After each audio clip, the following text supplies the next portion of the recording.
So we've got our quilt top.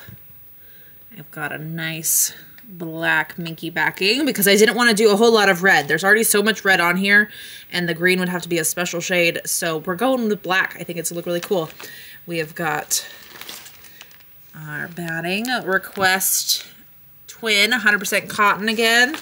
Good stuff. And then for my binding, I'm gonna go ahead and show you this already. So before I decided on the black backing, I thought, I was like, well, I'll just bind it in black.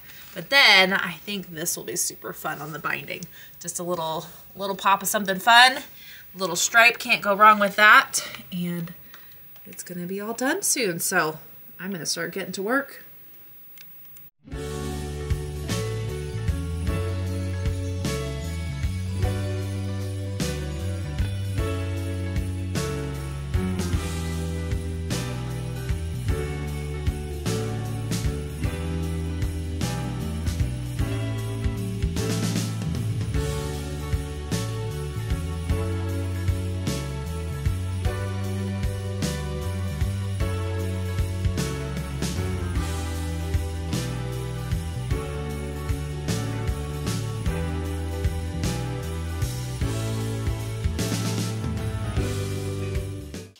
So people may think I'm being a little bah humbug by putting black on the back of a Christmas quilt, but I think it's gonna look good and it's gonna keep it kind of more neutral, and just putting red on the back was gonna be so much red. So black it is, that's what's happening.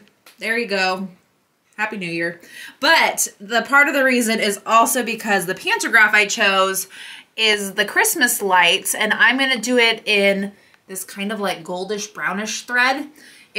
It coordinates pretty well with the gold that's in here, and I think it's gonna look really good on the back because then I'm bringing gold in versus more red or more green or quilting in black. So I think it's gonna be a good little all over. The Christmas lights are just gonna be so cute, and I'm excited to get it done. So let's get quilting.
Here we are, hot off the press and ready to party. Okay, maybe not party just yet because I've still got a bit of binding on, but I left these little light bulbs on here. They're very subtle, which is nice, but you can kind of see one right in here. So very subtle little light bulbs.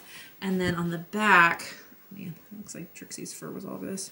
Too short. Anyways, so on the back, you can definitely see those light bulbs and they look really cool. The kind of like gold color sinks in mostly, but it still pops out a little bit. Kind of gives a little shimmer on the back. But it is now time to take this to the living room, trim it all up, make my stripey binding, and finish it up.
it's time for Santa's great reveal to Panama City. So I love this pattern. It was really fun. It was definitely interesting to see it just done basically in 2 colors, because in the packs of strips, there were 40 strips total, but there were pretty much 4 or 5 of each print. So there wasn't a whole lot of variety, but it still kind of gave some variation. It's pretty cool when looking at the full quilt that you're going to see real soon.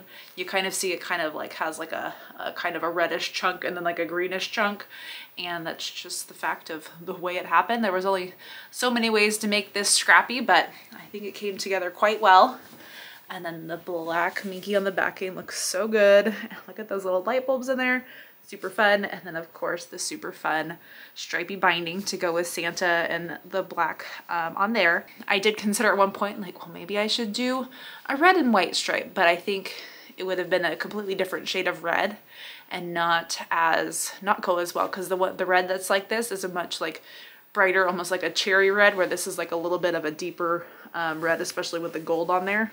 So I think black and white was the way to go. Adds a little pizzazz to the edge and calls it good. So I'm excited to get this all wrapped up and gifted. Probably make some cookies to go with it, and then do a little quilt delivery before Christmas. But in the meantime, let me reveal and deliver you the final photos of this quilt.